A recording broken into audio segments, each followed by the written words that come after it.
नमस्ते, मैं रेखा सिंह। हम आप सबको कजरी का गीत सुनाएंगे।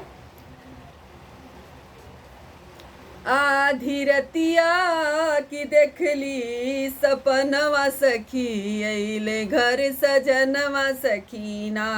आधी रतिया की देखली सपनवा सखी, अइले घर सजनवा सखीना।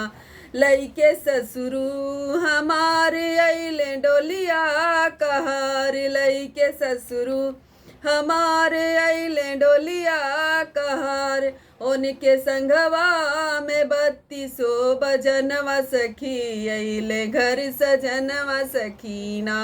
उनके संघवा में 32 बजनवा सखी, अइले घर सजनवा सखीना।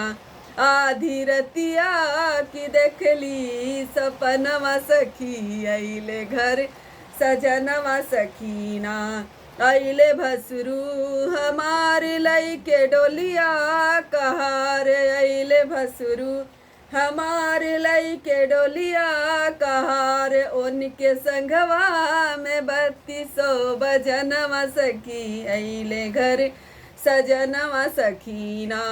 उनके संघवा में 32 बजनवा सखी, अइले घर सजनवा सखीना। आधी रतिया की देखली है सपनवा सखी, अइले घर सजनवा सखीना।